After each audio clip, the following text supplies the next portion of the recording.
Welcome back to Education Matters. Did you correctly answer 4?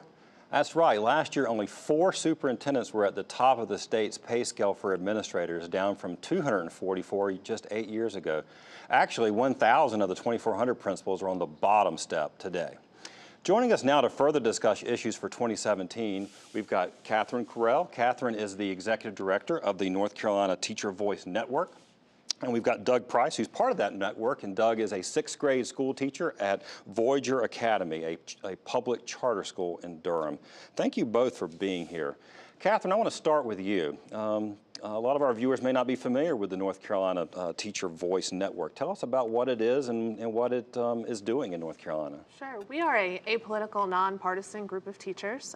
We are a fellowship for 30 teachers from across the state, where we train teachers in communication strategies, on how policy is developed in North Carolina, on having solutions-oriented conversations with their peers, offering up resources for their peers to also elevate their voice.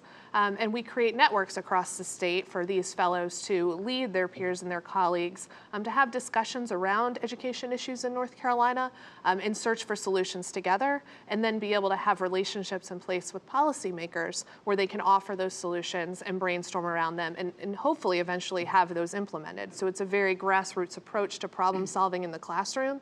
And a very proactive way to have teachers more involved in a sustainable kind of systemic way in how policy is developed. Right. And I remember when you and I talked when you were first when the network was just getting started, you had a lot of interest, still do. And it seems like teachers are very hungry for opportunities to network and work with each other. Mm-hmm. Yes, I think that there's a desire for teachers to become more authentically involved in the policy development process. Rather than just casting a vote or endorsing a candidate, but really having an opportunity to sit at the table with those making decisions and say, here are my ideas, and this is why I think they would work, and then here's the data to back that up from the perspective of my peers. Right. All right, Doug, let me go to you. Well, I guess first of all, you're part of this network. I know you've been involved in other teacher organizations and efforts. I mean, why did you get involved, and sort of do you think this is something that I think teachers, maybe particularly folks who are still fairly new in their career, like you are 9 years in, are really hungry for? Yeah. So this is actually my 3rd fellowship in the past several years, and each of the fellowships that I've done up until the Teacher Voice Network has been kind of guiding me on this path of getting more in-depth into educational policy matters. And so this one seems to be kind of like the catalyst of where ed policy really happens, where I saw that change was coming from and where true innovation was happening from a teacher's perspective and from a school administration perspective, to really be able to come to the table and be present at some of the discussions that we're having for North Carolina education.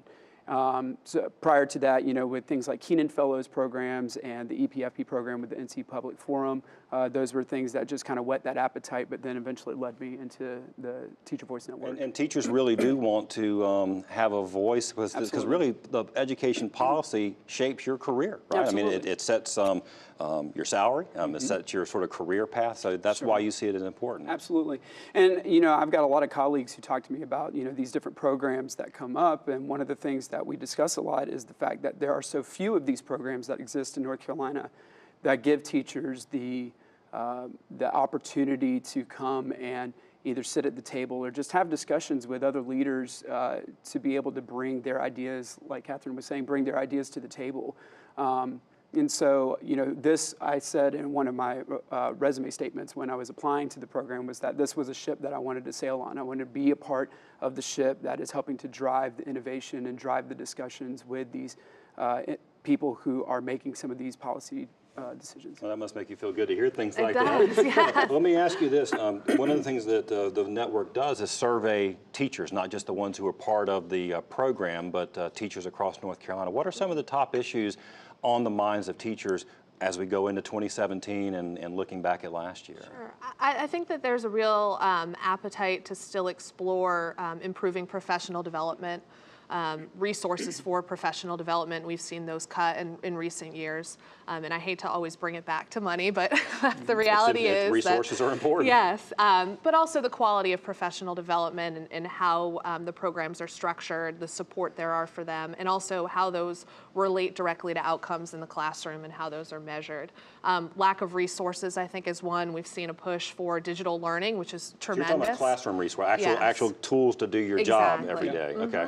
I think that there's, we need to have a push towards digital resources, and technology serves its purpose, but that's difficult to do if you don't have the support staff to use the digital resources and the technology, if they're not up to date, and you need to supplement them with paper textbooks and other things in the classroom. Teacher pay is obviously an issue for you, your peers still, Yeah, right? Absolutely. And actually, you were talking with Rodney just a minute ago about, principal pay.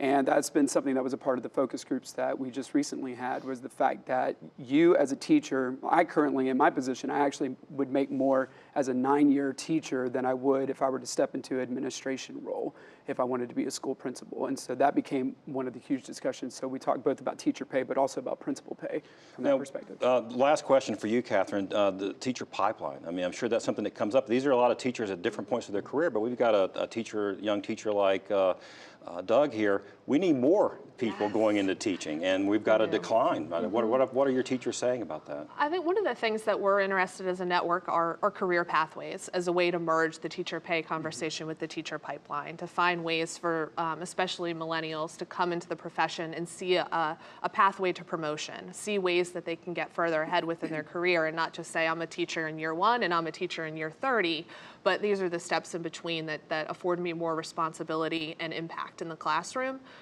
So we've had that discussion with teachers across the state on what a promotion would look like, how teachers are selected, and how they would be compensated, because I think that that's one way that we could address the recruitment issue, but also address other issues and how teachers are fairly compensated. Ring true for you? Oh, absolutely.